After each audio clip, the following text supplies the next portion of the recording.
Ok, donc je vous remercie d'avoir rejoint notre petit débat aujourd'hui.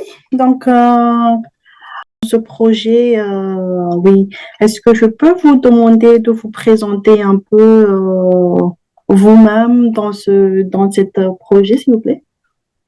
OK. Et mon nom est Lambert Ocula. Je Mhm. suis le directeur de ce que nous appelons ici au Centre d'accompagnement des jeunes femmes immigrantes, le campus entrepreneurial. Et, et parce qu'en fait, au sein de notre organisme, nous avons trois programmes qui portent sur l'entrepreneuriat. Il y a l'entrepreneuriat des femmes immigrantes et filles. Il y a les lancements d'entreprises dans le cadre de la commission scolaire. Aujourd'hui, on dit centre des services scolaires. Et il y a le CIFA, et à travers lequel nous avons bénéficié d'un soutien important du développement économique du Canada. Merci. Avant de venir comme directeur du campus entrepreneurial, j'ai d'abord fait mes recherches dans le cadre de l'Université du Québec à Montréal sur les politiques de soutien à la création de petites et moyennes entreprises à Montréal. D'accord. Et voilà, et lorsque j'ai terminé cette recherche-là, bon, j'ai obtenu un petit diplôme de doctorat. Ensuite, j'ai commencé en 2012 et j'ai commencé à travailler ici à CGFI comme professeur, comme formateur en matière de lancement lancement d'entreprise. J'ai enseigné le plan d'affaires au terme Mhm. d'environ 12 ans. Bon, j'étais chargé de diriger l'ensemble des programmes d'entrepreneuriat de l'organisme. D'accord. Ok, donc vous êtes vraiment dans le métier et ça vous a permis Merci beaucoup. de- de bien lancer et de favoriser ce programme, ce projet. Puis-je vous demander de nous parler un peu de votre mission principale dans votre projet actuellement? Oui, et c'est une initiative Mhm.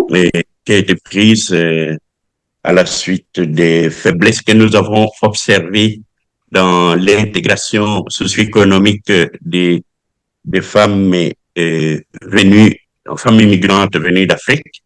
D'accord. Et nous avons remarqué que d'abord, elles, elles ont beaucoup de difficultés à s'intégrer en emploi. Et lorsqu'elles ont essayé de se diriger vers l'employabilité comme voie de contournement, et là aussi, elles ont rencontré des obstacles. Alors, nous avons analysé avec des milieux concernés quelles sont les difficultés, quels sont les facteurs qui construisent ces difficultés. Alors, on a estimé qu'il y a d'abord ce qu'elles-mêmes considèrent comme étant certaines formes de discrimination qui, selon elles, font d'elles le groupe le plus marginalisé. Ensuite, il y a l'ignorance des pratiques en cours dans l'entrepreneuriat au Canada. Et cela, c'est du fait d'une influence considérable des traditions en matière d'affaires dans les pays d'origine. On a remarqué aussi que les longs processus migratoires traumatisants a eu une incidence considérable sur les situations psychosociales. C'est pour cela que nous avons monté ce projet qui a pour objectif de contribuer à l'accélération de l'intégration socio-économique des femmes tenant de ces groupes cibles. Et donc, les premières bénéficiaires, donc, ce seront les femmes, Oui, femmes noires, immigrants. Et oui. est-ce que vous avez une idée actuellement, on va dire, le nombre ou bien l'effectif des bénéficiaires de ce projet actuellement? Oui, et maintenant, nous sommes en train de lancer la 7e cohorte du projet. Mhm, Et on fait 2 cohortes par an, 2 cohortes de 20 personnes. mhm. Et au moment où nous parlons, nous sommes en train de lancer la 7e cohorte. D'accord. Donc, actuellement, est-ce que vous pouvez parler un peu, quels sont les impacts que, quand vous recevez le fonds, donc, quels sont les impacts que le fonds peut générer actuellement sur votre projet? Et les impacts, d'abord sur le territoire, c'est la popularité du projet. Mhm, Et on a, dans l'entente qu'on a conclue, nous devons cadrer 20 personnes et cohorte 2 fois par an. Mais au moment où nous parlons, lorsque nous lançons une nouvelle cohorte, il y a toujours 30, 36, 37 inscrites et on doit voir, ou bien on commence avec tout le monde pour voir s'il y a des gens qui vont décrocher et tout ça. Donc la popularité du projet mhm, est un signe qui ne trompe pas. Et deuxièmement, la diversification, parce que pendant les 12 ans qu'on a fait le programme de lancement d'entreprise avec la commission scolaire, et on voyait des initiatives généralement en matière de dépanneurs ou des garderies. Mais aujourd'hui, avec le projet SIFA, c'est mhm, une éclosion. On embrasse tous les secteurs. Donc, diversification des champs d'application des projets.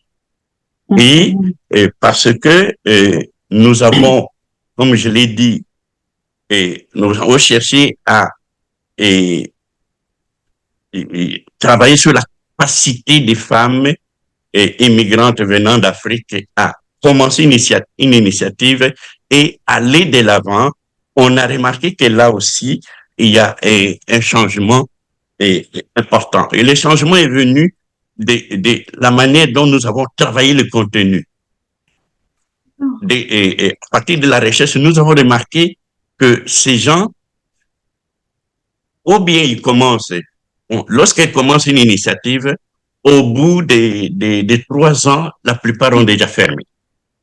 Pourquoi Mhm, ferment-elles? Bien sûr, il y a des problèmes de financement, mais il y a aussi le fait que les traditions des pays d'où elles viennent sont telles que l'étude du marché n'attire pas leur attention. La visibilité du projet n'attire pas leur attention. Alors, nous avons pensé qu'il fallait, donc, il fallait apporter suffisamment de savoir-faire dans ces mhm. domaines qui sont à la base de leurs faiblesses.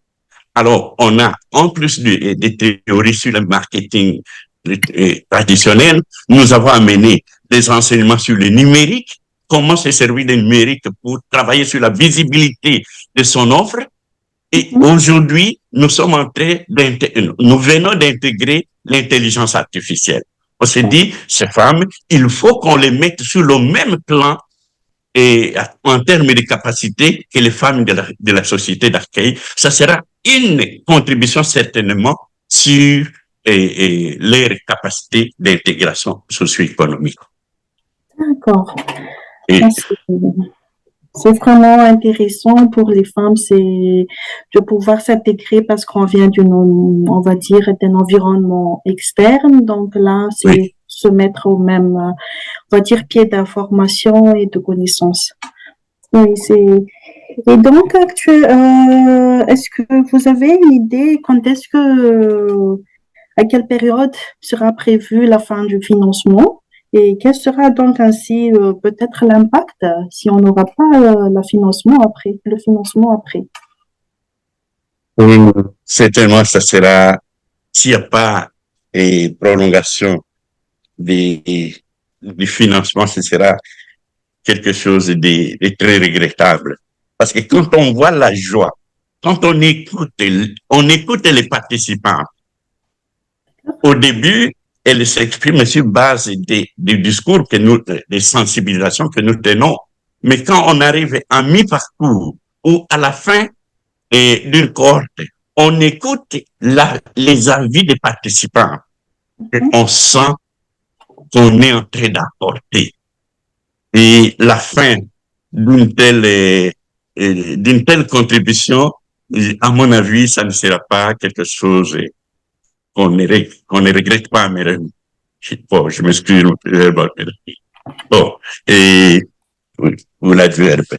Bon, en fait, je pense que la meilleure des choses aurait été de pousser de l'avant une initiative comme celle-ci. Parce que non seulement que ça porte en termes de contenu, le contenu a été organisé en fonction des faiblesses que nous avons vues chez les femmes et entrepreneurs de ces groupes cibles, mais aussi la stratégie de formation et d'accompagnement. En termes de stratégie, on a fait en sorte que pour chaque thématique de l'entrepreneuriat, on a cherché les experts parmi les gens les plus réputés de notre environnement. Et vous trouvez, par exemple, vous avez des comptables agréés pour le volet financier, vous avez il y a même des professeurs d'entrepreneuriat à l'université, on a des personnes venant des maisons de consultants en entrepreneuriat et des mentors confirmés, réputés dans la région de Montréal. Alors, on a une équipe d'experts. Chaque expert travaille sur le terrain qui porte le terrain de ses compétences. Et en plus de ça, on s'est dit qu'il peut y avoir le phénomène que nous appelons la rupture des collaborations à la suite de l'incompréhension entre l'expert qui est formé selon les normes classiques l'identification des opportunités, des calculs de rentabilité, tout ça, et les idées, les intentions que nous lisons chez les participantes, qui, elles, sont souvent prisonnières des choses qu'ils voient dans leur ghetto ethnique. Alors, on appointe des conseillers ou conseillères en entrepreneuriat qui sont qui se placent entre les participantes et les experts, de manière à s'assurer qu'à tout moment, les gens s'entendent. Quand il y a un désaccord, on écoute les uns, on écoute les autres et on propose une approche médiane pour avancer. Donc, la stratégie est telle que ça amène les gens à trouver que c'est le lieu où ils peuvent aller de l'avant. Et pour terminer, toujours en matière de stratégie, il y a ce que nous appelons les living labs. En fait, les ateliers ont lieu en ligne. Et l'accompagnement qui est individualisé, et bon, peut-être en ligne ou en présentiel, mais nous organisons le Living Lab qui est un lieu, donc une sorte de méga atelier qui a lieu une fois par mois. Et là, c'est en présentiel. Tous les experts et tous les participants sont ensemble avec nous, les conseillers. Chaque participant présente son projet et reçoit une pluie de questions, de suggestions provenant et de ses collègues et des experts. En tout cas, tout le monde est très, très, très content de l'approche. C'est pour ça que nous pensons que c'est quelque chose de novateur qui aurait pu recevoir disons, l'encouragement de Bayer que vous êtes. D'accord, bon, c'est bien clair. Donc, comme on a dit, on aura aussi un impact sur l'économie, bien sûr, du pays. Ouais. Et donc, j'aimerais demander, on va dire pour conclure, est-ce que vous avez un message que vous voudrez laisser ou bien voudrez préciser pour passer à nos lecteurs, parce que ce sera partagé sur nos magazines online ou bien sur magazine. Donc, est-ce que vous avez des points à souligner pour attirer ou bien des messages à faire passer? Oui. Et je pense que le financement qui a été fait est, est adéquat. Ça nous donne beaucoup de latitude et pour organiser euh, le processus de marche vers l'atteinte des objectifs d'une manière efficiente. Et néanmoins, si par la suite on pouvait penser à quelques incitatifs à accorder aux participantes, ce serait un plus. Parce que quand on voit d'autres programmes comme lancement des gens et lancement d'entreprises où les gens peuvent avoir une bourse d'études et elles se consacrent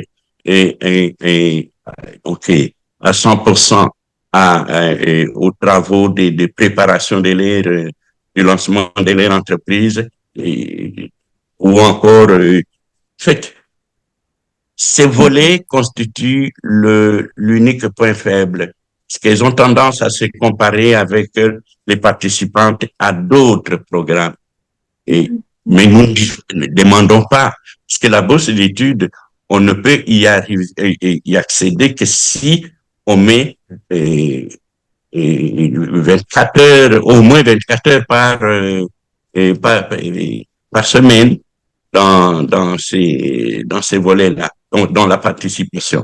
Mais ne fût-ce que de petits incitatifs du genre carte de transport ou des choses, quelque chose qui peut servir à créer les sentiments d'attachement. Parce que les gens voient qu'ils ont l'occasion d'arriver à quelque chose. Mais il faut les encourager. Parce que ce sont des personnes qui souvent passent des moments difficiles. Oui, certainement. D'accord. Merci beaucoup pour les points que vous avez soulignés. Est-ce possible d'avoir un petit briefing, un petit mot de briefing en anglais, si possible, ou sinon ça va? Okay. I think that our project, the CIFA, is a very serious opportunity for the woman coming from sub-Saharan Africa. Because their people are very isolated. The very long process of migration make it very hard for them to integrate in terms of socio-economic in Canada.